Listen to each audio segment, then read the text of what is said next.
श्री गया प्रसाद जी महाराज जो थे वो ब्रजवासियों में,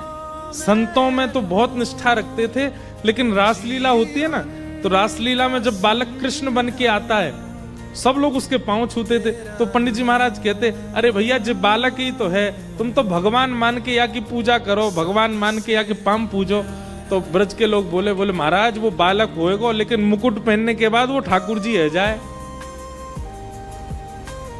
तो पंडित जी महाराज बोले, भैया तुम्हारी भावना है पर मोह विश्वास ना है, मेरे काजे तो वो बालक ही है। अनेक संतों ने कहा, बोले नहीं पंडित जी महाराज,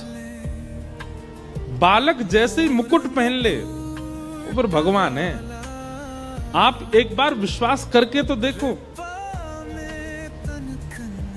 तो पंडित जी महाराज आज रासलीला में बैठे थे, पंडित श्री गया प्रसाद जी महाराज, और मंच पर जैसे ही ठाकुर जी आए, छोटे से बालक कृष्ण बनकर के आए, रासलीला कर रहे थे, नाच रहे थे। तो पंडित जी महाराज दूर बैठे बैठे सोचने लगे, अगर ये सच में भगवान हैं तो ये अमरूद लेंगे और अमरूद खा करके अपना झूठा अमरूद मेरे पास आके मेरे मुंह में अपने हाथ से खिलाएं तो मैं मान जाऊंगा ये भगवान है।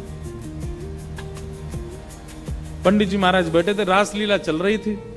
और नाचते नाचते नाचते ऐसे दर्शनार्थियों में से कोई लोग सामग्री लाते हैं, तो एक टेबल पे खूब सारे फल, मिष्ठान, गुलाब जामुन, रसगुल्ला सब ऐसे धरे थे। लोगों ने नृत्य करते करते जाने क्या आया आवेश, जो ठाकुर जी बालक बना था वो कूद करके नीचे गए और उसमें से फलों में से अमरूद निकाला, और अमरूद निकाल करके खाया, और खा करके इतनी जनता में पंडित जी महाराज को देखा, और पंडित जी महाराज को देख के दौड़ करके गए और पंडित जी की गोद में कह के बोले, बाबा मुंह खोलो, लो अमरूद खाओ। पंडित जी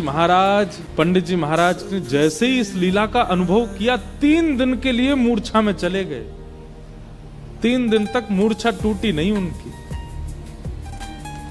विश्वास प्रगाढ़ हो गया। भैया उस दिन के बाद से पंडित श्री गया प्रसाद जी महाराज का नियम हो गया, रासलीला में कोई भी बालक मुकुट पहन के आता या कोई भी छोटा छोटा बालक तिलक कर ले, श्रृंगार कर ले, तो पंडित जी महाराज दंडवती करते, बोले ना जाने कौन से रूप में ठाकुर जी डोल रहे हैं भैया ब्रज में।